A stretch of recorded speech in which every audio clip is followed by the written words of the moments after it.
Before I left on my business trip, Google Maps started bugging out. It kept losing track of where I actually was. So I used my husband Michael Evans' old phone to book a ride. While scrolling through his saved places, I accidentally found he had 2 locations labeled home.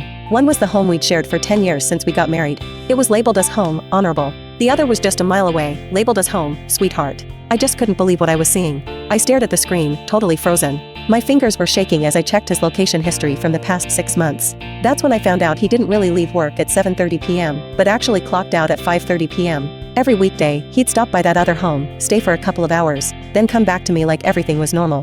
And every time he claimed to be out of town for work, he was actually staying at that other so-called home. My mind roared in disbelief as I hurled his phone against the wall, watching it shatter into pieces. Michael, if you really have the guts to betray me, I promise you, I'll make you regret it. Trying not to lose it, I grabbed a taxi and sped straight over to the office. By the time I got to Michael's office door, I could already hear someone joking inside. Mike, are you seriously taking $15 million from the company account just to buy Hazel a new apartment? David Scott, the finance chief, asked. Then Michael's voice, so familiar that it almost hurt, answered with a laugh. He said, that's my son, after all. He's about to start grade school. That school district apartment? I'm buying it, no matter what. Relax, I'll make back the money in no time. Besides my paycheck from Reed Corp, I've got other businesses bringing in money. Within a year, that cash will be back, piece of cake. After a heavy sigh, David finally spoke up. He said, I always thought you'd only love Ms. Reed in this lifetime. Even if you're seeing someone else, it shouldn't have been Hazel. Hazel grew up an orphan. Without help from the Reed family, she wouldn't have even survived, let alone studied abroad. Let's be real, you owe your success to Ms. Reed. Now you and Hazel are sneaking around behind her back? You're biting the hand that feeds you. Michael sounded completely unfazed, without the slightest guilt on his face, as if David's words just bounced right off him.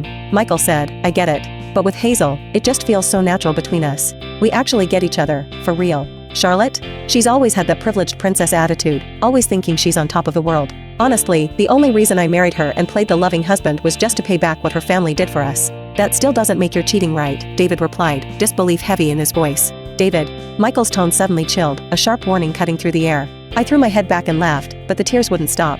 The way Michael brought up Hazel, so wrapped up in affection, sounded just like he used to say my name when he tried to win my heart.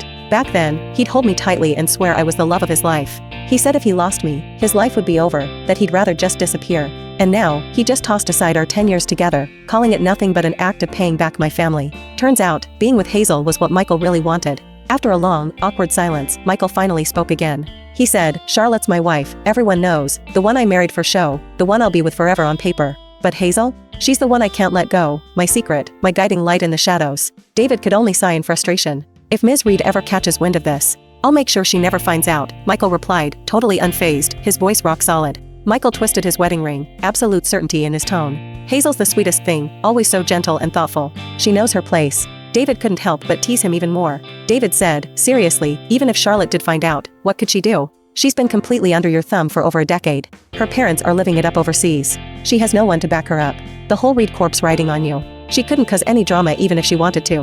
And let's be real, Charlotte's obsessed with you. Even if the truth slapped her in the face, she wouldn't walk away. She'd just keep lying to herself and pretending her perfect life is still real. Overwhelmed by panic, I couldn't even begin to think about how to face it all. All I could do was escape, just get myself out of that mess, at least for now. I grabbed the cold railing at the street corner, and my head throbbed so intensely that it felt like it might split open. My vision blurred, the world spinning and swaying out of control. I felt someone shaking my arm, their voice urgent. Come on, wake up.